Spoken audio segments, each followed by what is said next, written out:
Hello and welcome, ladies and gentlemen, to another episode of Ask Dr. Zaino Live. Thank you for being here on Wednesday night, 8 p.m. ChiroThoughtLeaders.com/ask-dr-Zaino. This is where the party is tonight, and we already have dozens of docs who are signed on, so we appreciate you. Below the video where you're watching, you'll see a live chat. This is called the chat roll. Make sure you have logged into there, participate, ask your questions. Dr. Zaino is going to answer them live tonight. I can see that they've already got some docs that have put some questions in there, so thank you for doing that. If you haven't liked, tweeted, Google+, LinkedIn, pinned, all those social media buttons, go ahead and do that for us. We're always trying to reach more people. And guys, I'm going to go ahead and we'll start it off with the first question, which I noticed down here is a really great question. Dr. Ryan says, hey, Dr. Tabor, Dr. Z, last night we did a dinner workshop. More people showed up than expected, so the room became very cramped. So I was able to see people getting agitated. Some people were walking in right before we started, like 7:25, 7:28. So we ended up starting the dinner about 15 minutes late, which then pushed everyone's dinner back. So with that, we had some unhappy people. So my questions are, number one, do you have a definite cutoff time when no more people are allowed in? Question mark. Number two, if you have people that come in late after that cutoff time, how's that handled? And number three, what time do you recommend starting dinners? I'm the only doc, so we may have to modify office hours, maybe? Question mark. No, that's great.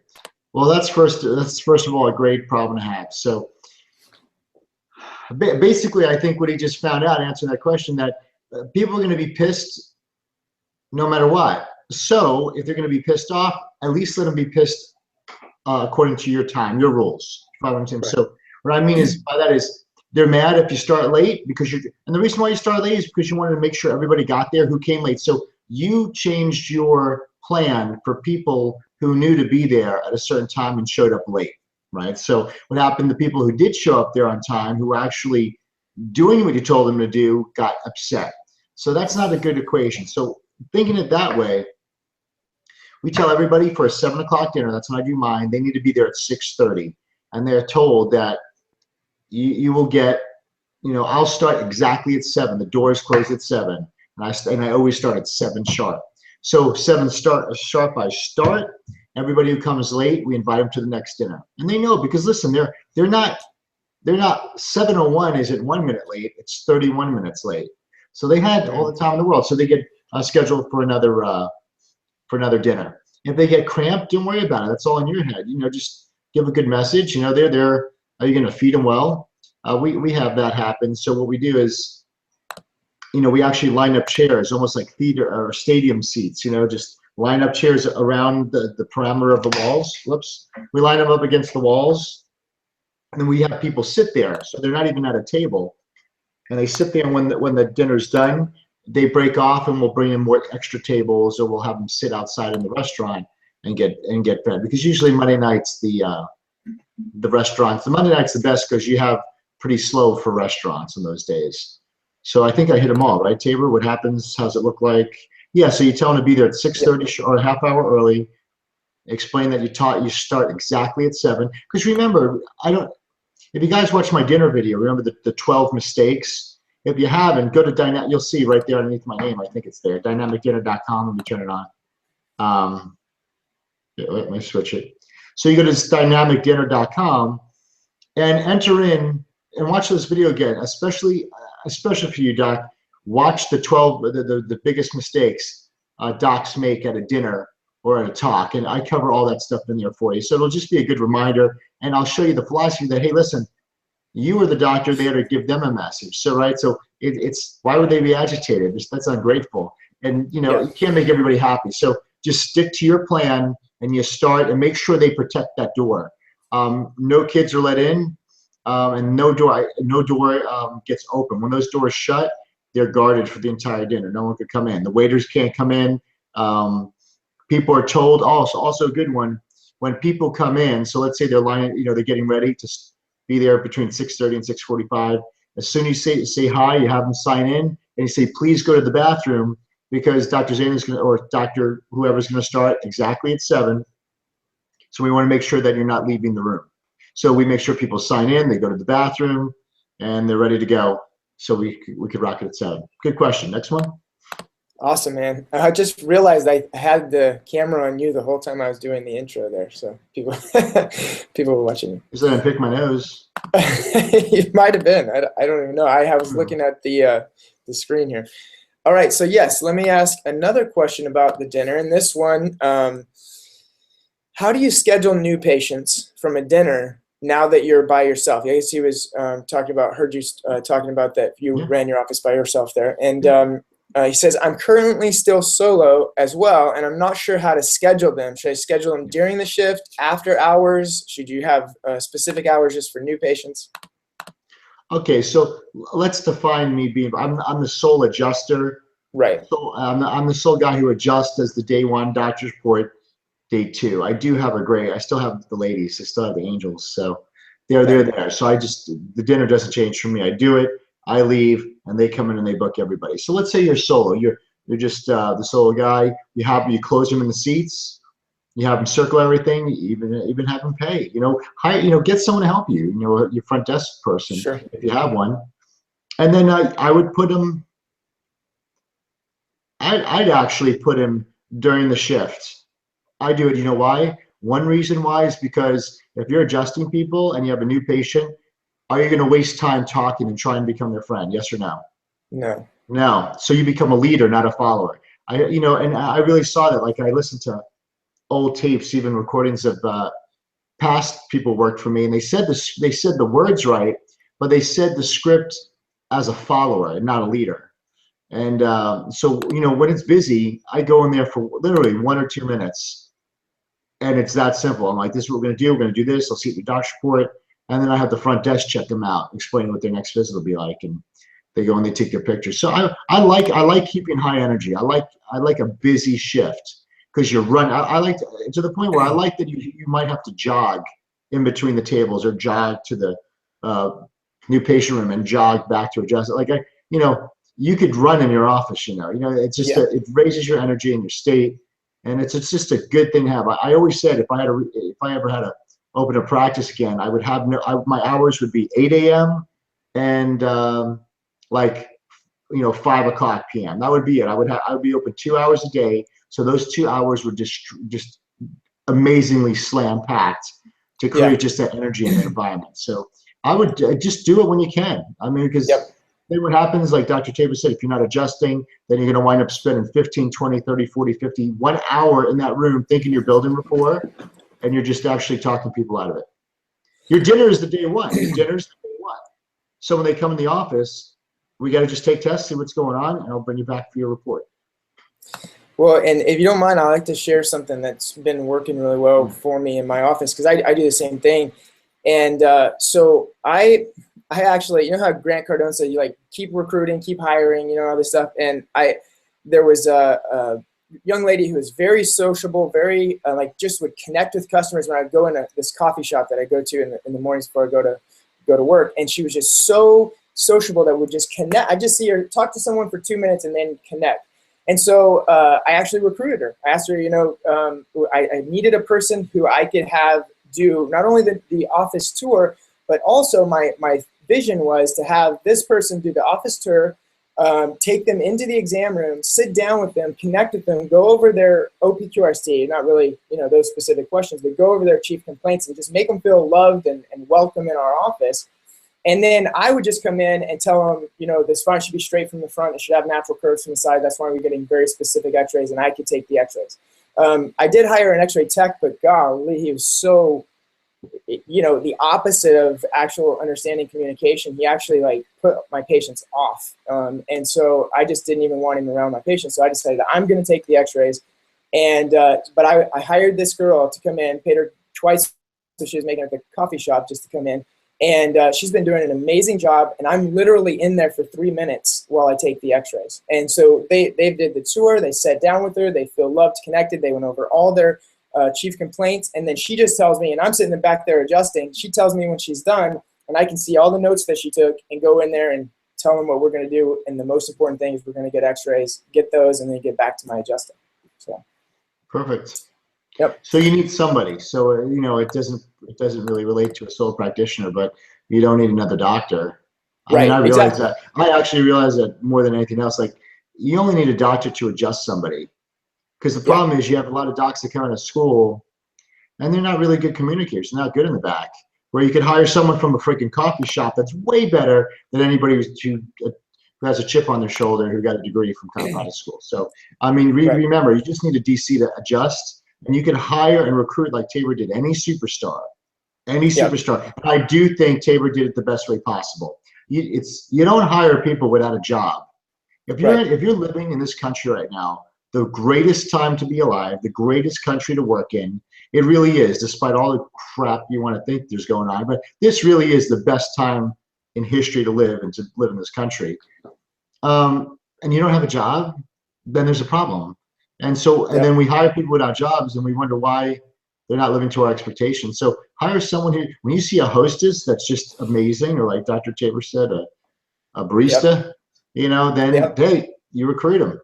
That's one thing of billionaires. That's one trait. They never hire someone at a job. It's not even, they recruit, they hire from other places that, you know, they even ask their friends, you know, someone who's amazing at their job and they're doing great and they're just a little bit discontented, and then they go and they recruit them. So good job, Dave. Thanks. Actually, just got a question about that. What is a good hourly rate to pay a staff person like that, Dr. Tabor? So I think she was making like $6.50, $7 an hour, and I'm paying her like $13, $14 an hour. And she was like so excited to be able to get, you know, a huge raise like that. And literally, like that coffee shop had no idea what they're losing, because when a person can just be sociable, communication just comes naturally to someone like that. I mean, and then we train them, you know what I mean? But it's like when they have that foundation already there, they're already really good. Then, I mean, she's just been doing a great job the last couple of weeks. So. That's good. What are the first few things you show a new associate? What is the punch list for things they need to learn ASAP? Good question. All right, so I have a competency list. Let me see if I get it on my computer. So yeah, there's a list of competencies that they have to know within 30 days. And what I mean by that is if they don't, you know, they got 30 days to learn this stuff. So, oh crap, let me get it. Okay, so anyway, so it started with, you got to know the day one script, the tour script. You got to know the how to do the doctor's report. You need to know how to take x-rays, draw on x-rays, make, okay, I'm just going with this, make adjustment listings on the travel card, know how to work Genesis, know how to use Tiger View to draw on the x-rays. Then they know how to be able to adjust and write the listings accordingly. They need how to do the rehab. Not only do the rehab, show the person how to do the rehab, they need to know how to prescribe the person the rehab, be able to look at their exam findings and x-rays and determine what rehab is needed. Need to be able to show them the home rehab as well. They need to be able to do a screening, set up a talk. They know how to run team meetings. They need to do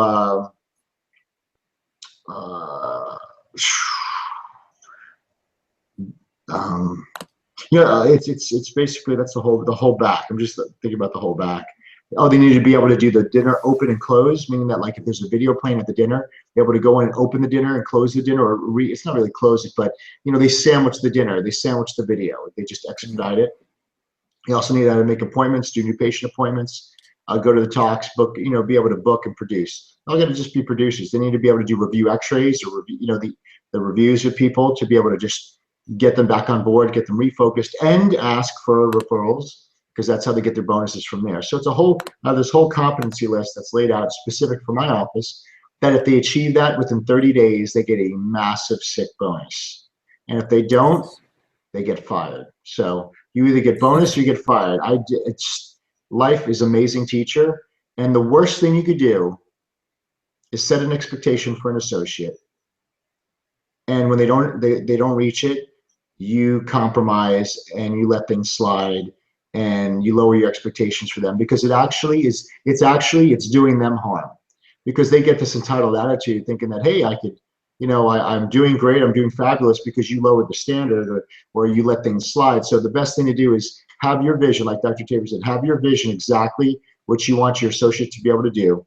write it out. These are the competencies they need to own, and then have them do it, have them be checked off on it.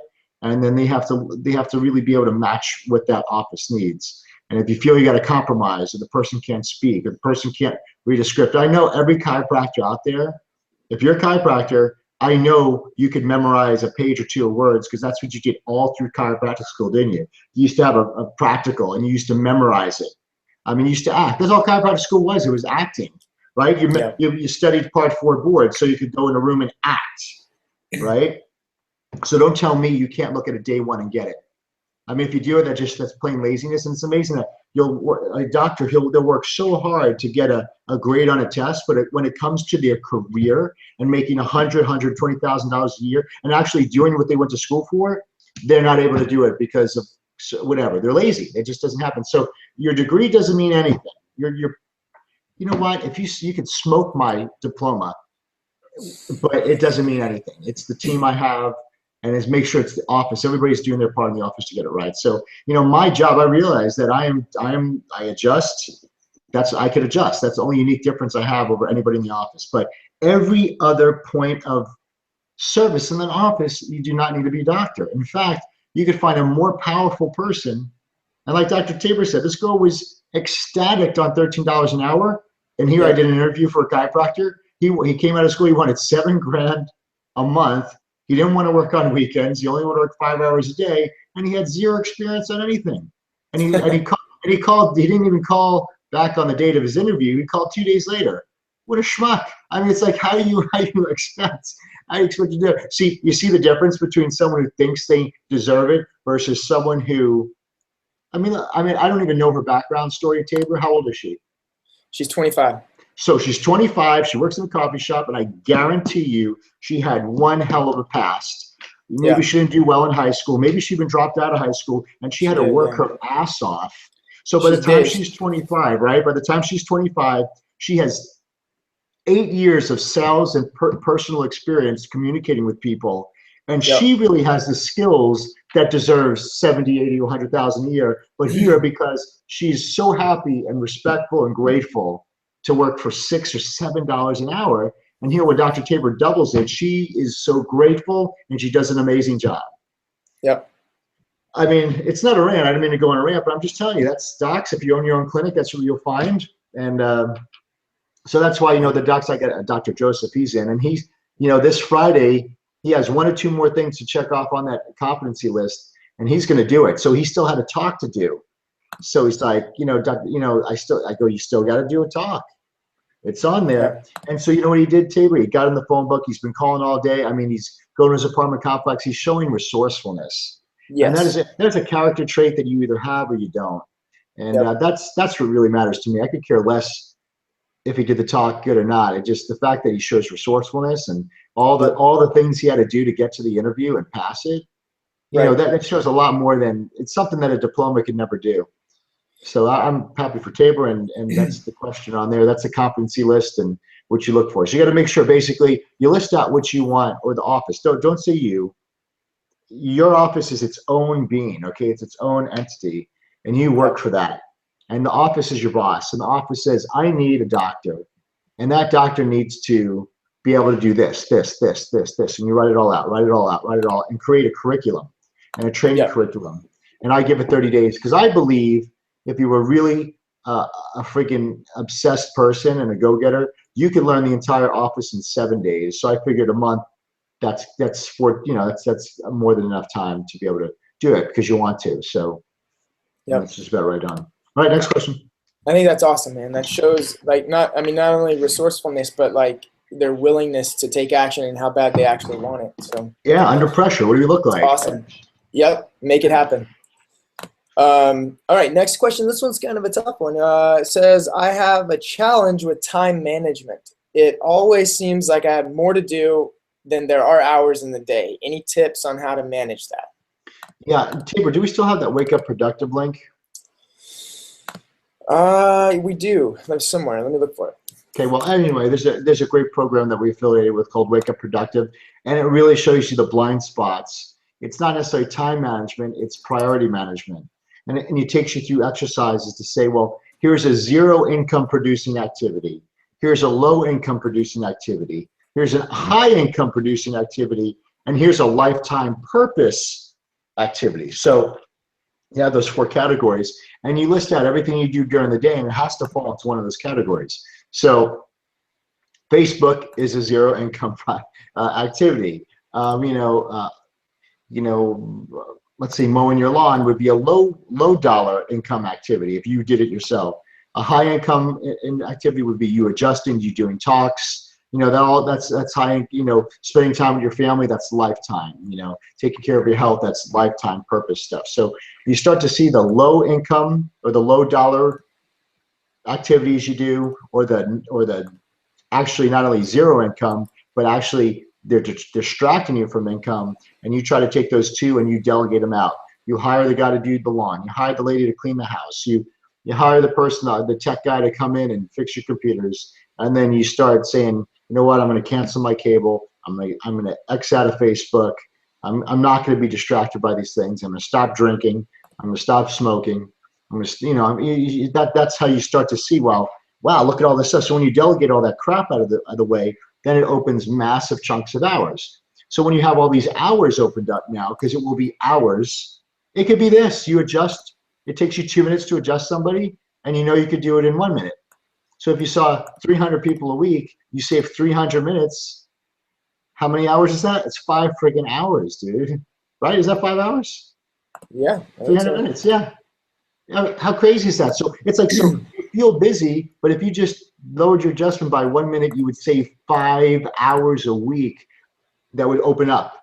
So so to the point where you're like, well, what am I going to do at this time? So you take the hours that are open, and now you actually invest time, money into personal development, and you invest time and money into building your skills and those lifetime purpose things over here.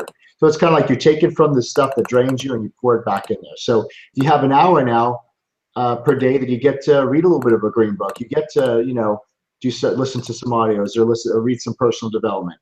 And you start able to get to the point where you're reading a book a week, or maybe a book every 2 to 3 weeks, versus the average American reads less than 1 book a year. And so just think, if you get to read 12 or 13 books a year on developing yourself and your philosophy, do you think you'll be a better person? Absolutely. So this is how, so you see, it's not time management, is it? It's realizing, well, these things are taking time from me that aren't really valuable.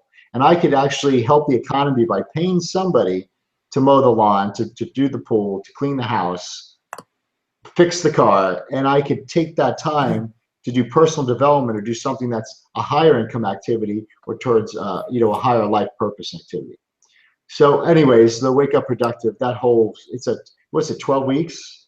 Yeah, the whole course is, awesome. and he gives 3 free videos. I found the link and posted it below the video. If you're watching live, you'll see it down there. Just click on it, and then you opt in with your email, and you can watch free videos on how to set up your Wake Up Productive your whole entire day. That was actually the first launch we did, too. Yeah, no, exactly. Awesome. Eben Pagan was one. amazing. Eben Pagan is amazing. So yeah, that was fun. Very good. Let's see. Next question. Do you side posture everyone? What are your thoughts on drops, flexion, distraction for lumbar? No, I don't side posture everybody. Some people I do. I like Thompson drop. I got Omni tables, so I drop the pelvis, a lot of the sacrum. Flexion distraction, I really don't have it. I think that would, I don't know. I can't really make the call on that. But no, I do Thompson drops on there, and side postures, because my table is a little high too, and I'm not the tallest person in the world. And in fact, I did a side posture yesterday. I ripped my pants at work. So yeah, I'm getting too much weight. But yeah, so the side posture really kind of wears you out a little bit. It does. There's some people that absolutely need it, and then that's what they get. And then, or I'll note on their travel card that they're a left side posture, maybe L3 pull, and I'll just watch that there. And if their backs, if they're having a bad day, I know that's where I'll go. But I just keep it to the drops, especially. Even anteriors, I'm careful for, like doing anteriors. I don't mind doing P to A, but I know that's how you break ribs. If you that's when it happens, the P to A. I try to do anteriors, but after, 11 years now, those anteriors are starting to pay a toll on me a little bit. I side posture too many people. I do it. I know I do it way too Well, you're much. tall too, so you could drop into it. I'm like, I'm good. I'm putting every, I gotta kind Yeah. of sometimes muscle it through. Yeah. But I mean, it's fine, I mean, women are of course easy to side posture, but like, what happens if you have a really heavy person, right? A 250-pound No. guy or female or 300. It's like Yeah. adjusting a mattress. You can't possibly. It is. You know what I'm talking about. Like, come Yeah. on. That's fun. And you know what? Uh, You're embarrassed and they're embarrassed. yeah. Yeah. No, I do drops on a lot of people, and like I said, I don't side posture everybody. I actually side posture too many, though. I think I should move. Everybody should move just to doing drops to save yourself. I know Dr. Shane Hand, when I worked for him, saw 1,400 a week. Nobody got side posture. It was all drops. How about So, arthro stim? I'm sure that, I mean, you could probably, yeah, if you have an arthro that's stim. true. Arthur, yeah. And let me tell you, that thing will also mess up, it doesn't, anything over time is going to cause micro trauma to the doctor. I mean, I Yeah. don't care. Well, I do activator only. Yeah, well, you click that thing enough times, your thumb's getting sore. I mean, That's so right. you're getting micro trauma. So, figure out what's the least of all evil. Yeah, absolutely. Good question. Very cool. Got a big comment here. Let's see. Dr. Z, I had one of your DVDs on in my hot seat area, and a patient that's suffering from RA and colitis was in awe with your story. Mhm. It touched close to his heart because he's going through the challenges similar to your story. Long story short, your story highly motivated him to commit to care and become a lifetime practice member and bring his whole family in. Love playing your DVDs in the waiting room. Awesome content on a live DVD. Oh, that's awesome, man. That's great to hear. And I mean, that's great. I mean, that's why your story, all of us have a story. And like I always say, even if you don't think you do, right? I mean, Yeah. right, Tabor, everybody has a Yeah. story. Like all the books we read, it's always that hero's journey. And I think you do, but you just, you don't give yourself enough credit of where you came from. So just like we're talking about Tabor's employee, right? She worked at the coffee house, but behind there, she has this whole story. And I mean, look, I mean, just everybody has a really good touching story that's real, and you just got to Yep. share it. I mean, you go through it, you need to flip it for the good. Yep. Yeah, dude. In fact, just learning your dynamic dinner taught me a lot about how to find my own stories in there, because you got to see where you put yours in. And I ended up pulling out several different stories, not just the story of me, having shooting pains down my back and trying to play basketball as a high school kid and chiropractic changing my life. But then I found, my mom passed away of a heart attack at the age of 47. She'd never had her spine checked. Then I saw my grandfather. He was diagnosed with lung cancer in his 70s from something he was exposed to in his 30s and 40s, asbestos, when he was a plumber in a pipe. That means like decades that was growing inside of him without him feeling it. And I got to see like, wow, that story fits so well in this dinner workshop, when we're talking about being proactive about your health. And I grabbed that. Then Jaden, I get to tell his story at the end. So it's like, you have stories, your family has stories that have touched you, and the problem is like I always had those stories. It wasn't like they just automatically appeared. It was just like, oh, I realized, wow, I do have things to put in here and things to say, and it made my presentation so much more powerful. It was amazing. Awesome. Good evening. I am a fairly new chiropractor, graduated in April. Congratulations. Do you work with cross referrals from MDs? If so, how did you get connected with them? I would like to develop a working relationship with primary care physicians, spine surgeons, etc., but don't know where to start. Thanks. The only referrals I get from MDs, I never really sought, and Taylor, it might be different for you, but I never sought to work with MDs just because the philosophy was so different. And they're not that I would not be friends or love them. I mean, I got many medical doctors that are patients. So what happened was I never sought cross referrals with MDs. I mean, it would be great if you did an insurance, work comp, PI. That type of chiropractic would work perfectly. But just for what I was doing, the only referrals I got is because medical doctors became patients of mine. And, the way they found us out was a referral to me. They were going through something, or they went to a dinner. And through understanding how it helped them, then they referred their patients to me that they felt needed me. You follow what I'm saying? So it wasn't that we had this Mhm. deal or this cross referral going on. So, but I never really sought it out. It just kind of happened naturally from running my own race. You know? So Tabor, do you have any? You know what? It started happening with me every once in a while when I started getting out and doing more presentations in the community because, and I know, we keep talking about this dinner workshop and I keep telling people how amazing it is, but I did just a few weeks ago, I was invited to speak at a men's health conference here in Houston that was put on by the Tomball Chamber of Commerce. And I was up there and I got to speak and share the stage with a very well-known cardiologist who does cath surgeries. And so I was, everybody was like, how did this chiropractor get to share a stage with this guy? And I got up there and basically I said the first part of my dinner presentation because I've gotten so good at it. It comes out just like, I know what I'm talking about every time when I basically did that in this short 15 minutes that I got to speak. And then that medical doctor got up there and right after I spoke, he said, now he goes, I promise you, I didn't share my slides with Dr. Smith, but I'm about to tell you the exact same thing that Dr. Smith just told you. And it was basically, they do, especially in cardiology, share the point of view that if you're not proactive about your health, then you're going to suffer. And he even talked about why he's like, all my patients were not taking care of themselves. 82% of my patients could have prevented having all this heart disease that they have now. And they asked me when they're going to get off statin drugs. And this medical doctor said, I tell them when they get off their ass and start exercising, then I'll take you off your statin drugs. I'm not about giving them statins, but he's true, man. He has a similar philosophy of us. Maybe not about the spine and the nervous system and where that disease comes from, but about taking that action and being proactive. And those guys understand that. And if they knew that chiropractic was actually that action, then, and now they do, that guy asked for my cards. So I think just sharing this message out in your community, you become more of an authority. And then when they see you and they see that you're not crazy, they're like, all right, I send my patients to this guy. He actually seems like he has his stuff under control, Yeah, guys, back to the dinner again. It's the reason why when I say the dynamic dinner, it just doesn't mean it's just the dinner. Like Tabor uses it in every situation. Everyone. And because I guarantee what Tabor talked about, he did it 1,000 more times than that medical doctor did his presentation. Yeah. So who's going to come off more polished, more like it is, remember, you prepare between your performances. It's those little things. So, it was Dr. Tabor's preparation over time. Plus, the reason why we do the dinners is because, like I said, the reason why your office isn't filled and you're not doing what you want to do to the point you're doing it at is because of obscurity. Yeah. No one knows what you do. Right. They know you're a chiropractor, whatever that means, but no one knows what you do. So how do they know what you do? It's not an ad in the yellow book. It's not a Facebook quote. It's what?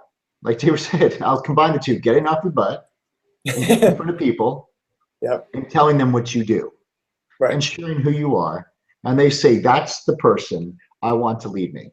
There you go. That's what it is. And listen, Dr. Tabor and I kind of, and I'll take full responsibility of this, but I texted Tabor the other day. I'm like, you know what? We don't brag enough about how good our programs are at Chirothought Leaders. Like, of course I did it to expand you guys and give you just basically cheap, amazing, affordable products to just, totally explode your practice. But, after a while I'm thinking like, wow, of course you guys understand the value, but we have the best products when it comes to doing that. I might not have a product of detailed systems and stuff like that, but man, for you to change your town and really feel like you're living out your purpose, we got the best stuff for you guys and for the chiropractors. I mean, and you know what? Because I could grab, well, these are all, I threw away books that were useless to me, but I learned something from any video I watch. I don't care if it's a crappy book, I could read it, I'll get something out of it. And I realized that our dynamic dinner, if you just master that by 50%, it will absolutely, it doesn't change your practice. It changes your leadership. It changes the way you speak, how you carry yourself, your confidence, your self-esteem. It changes how you are at home because now you have that sense of success that you go home, and if you're a male, your security of your family is huge. If you're a female, taking care of your family is huge, a female doc. So you get to see that this is not just saying a speech in front of people, it's changing people's lives. because you've given, now people see you as giving more value because you developed the skill of properly influencing people. So now that skill adds to more value, adds to more income, adds to more security. You would be a total fool not to want to take total responsibility of doing that offer and taking care of it and do what needs to be done. Like, why wouldn't you want to do it? I mean, like, it makes no sense to me why everybody who's watching this, if you don't have any of our systems, your product said you wouldn't have it. It makes no sense whatsoever. You know what? If you guys made a product, I'd buy it. Why? Because I'd get at least one gem out of that. So this is not saying that I know all, Tabor knows, but it's like, it's a resource that you can apply that you'll only get better from it. Because the reason why I wrote Tabor that email, I did an interview with Dr. Steve Burleson, and he got the dinner program, and he implemented it the week after. Didn't really know the dinner to say, but he played my video that you get with it, and he got 38 paid new patients from the dinner. Wow. And he goes, wow, no kidding. Yeah. So it's like, why wouldn't you guys want that? I mean, is it ego? Is it pride? Is it you think you're better? Is it you're scared? You have fear of success? I don't know what it is, but it blows my mind that you wouldn't borrow money if you had to, which you don't have to borrow. I mean, we don't have anything. I mean, Dr. Tabor and I just got a program that was $19,000, right, Tabor? Yep. $19,000. And you know what? It deals in a profession that we don't live in. Like, I'm not, but the thing is, but if I could learn, I'll learn, Tabor and I will definitely learn at least 100 amazing things that'll change your life in that. Is that worth it? Absolutely. In fact, I was, one of these personal development guys was saying, you should take 10% of your income per year, 10%, and reinvest it into your own personal development. So that means if you make $100,000 a year, you take $10,000 and you invest it back into seminars, into products, into anything developing who you are as a person and your field. If you do that, it's like tithing to yourself, investing into you, and you just grow from it. And I really think that is that scarcity, where just it's the same, Tabor. It's the same reason why a patient goes, "Wow, $3,800 is a lot of money. I don't know." They're suffering. They got all this stuff going on. Here's their goals. They're saying, "I can't reach my goals. I'm just getting worse and worse." And they're like, "Oh, but it's $3,000." I'm like, "You're asking me what it costs. What's it worth to not have to suffer like you are?" Oh, it's priceless. No, it's not priceless. There's a price on it. Right. $400,000 to $600,000 is the average cost of sick debt. You're going to go into bankruptcy. You're going to be the 5 out of 6 people. You're going to get heart disease and cancer. And my care plan for $3,800 or $4,000, you know what you tell that patient? It's half the price of a coffin. It's half the price of a coffin.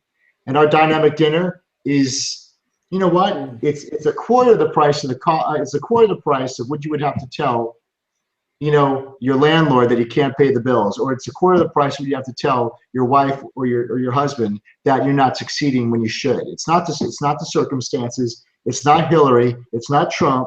It's not insurance. It's not the medical system. What it is, you make your own future. You make your own destiny. Come on. Amen. It's not the circumstances. It's you. Yep. And when you hold back, and what you call, like Dr. Fred calls it, when you're a boat rider. You know, when Peter walked on the water, the other guys were in the boat. Are you going to be a boat rider or a water walker?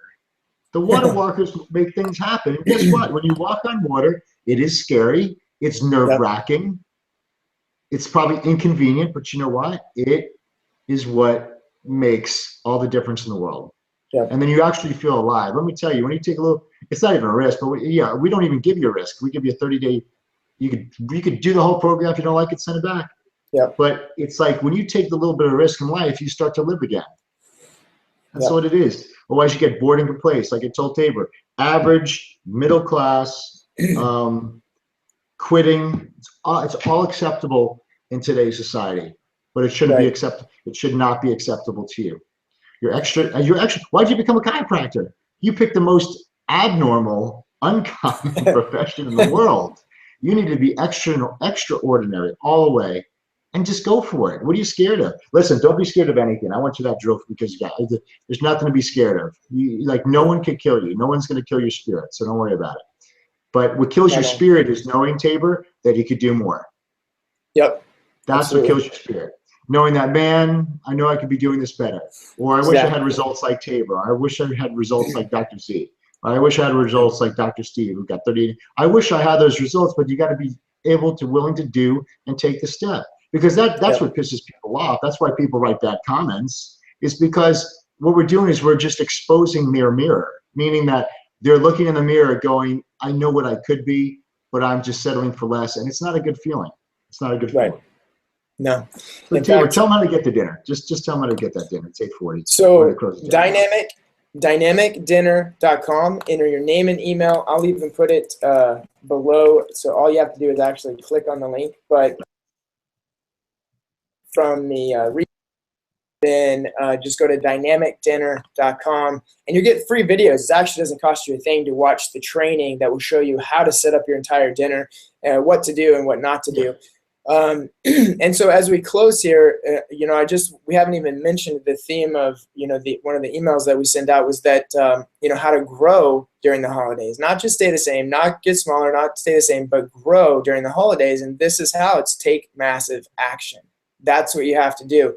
Is it doesn't matter what month it is, whether it's November, December, or January, it's take massive action. And it starts with having that plan, knowing what to do, and sharpening those skills, and then going out and doing it day after day after day.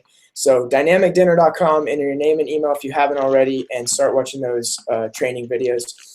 Anything you want to add as we close out, Dr. Zaino? Yeah, a week from now, all the election and politics stuff will be over, right? The World Series will be over, right? All right, so cool. So next Wednesday, we'll do a continuation of very applicable and amazing things you'll be able to do to grow your practice during the holidays, and we'll continue that, and we'll really rip it from there for you guys. So thank you for watching. If you're on here, you're committed. Please share this with your friends and repost this thing, or just let people know next Wednesday. It's free. It's no charge, and we're really starting to get a heart for students, Dr. Tabor and I. So we love you. We love you practicing doctors. Don't get me wrong. We love you guys. But I'm just feeling the burden to really work on the future. I just, how come every speaker here about chiropractic, like Sigafus and them, or Reggie Gold, they always got this to this point in their career where they felt a little nervous and scared for the future of chiropractic. And I am feeling that way right now. So let's start pouring into the students. If you know students, get them on here.